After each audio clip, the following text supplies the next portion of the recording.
নমস্কার বন্ধুরা, আশা করি সবাই ভালো আছে। আমার নতুন একটি ভিডিওতে সকলকে স্বাগত জানাই।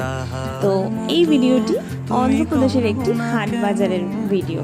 ওখানে হাট বসে সপ্তাহে একদিন। আমাদের এখানে যেমন দুদিন বসে, ওখানে একদিন বসে। আমাদের এখানে বিকাল থেকে শুরু হয়, ওখানে প্রায় 2-2:30 থেকেই হাট শুরু হয়ে যায়।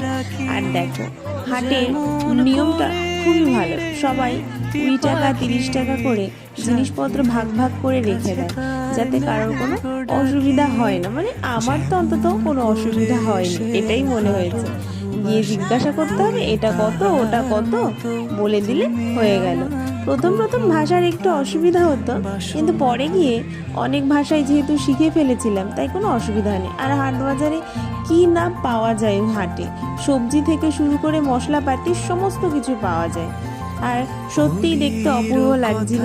তোমাদের কেমন লেগেছে এই ভিডিওটি দেখে অবশ্যই বলবে।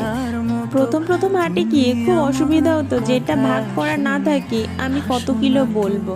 হিন্দিতে বললে অনেকে বুঝে যেত, আবার অনেকে হিন্দিতে বললে বুঝতো না। তখন বাবার কাছ থেকে শিখে যেতাম, শুধু 1 কিলো 500 250 এইটুকু জানলেই হয়ে যেত, আর কোনো অসুবিধা হতো না। আর টাকার ব্যাপারটা ওটা ইশারায়ও ওখানকার লোক বুঝে যেত। তারপর নিয়ে নিত ফুল গাজরা বানানোর জন্য, কারণ আমি ফুল খুব ভালোবাসি আর রোজ মাথায় দিতাম। আর তারপরে বাজার করা আমি আর আমার মাই যেতাম, বাবার কোনো দরকার হতো না, কারণ বাজার করা দুজনেই খুব ভালোভাবে করে নিতাম।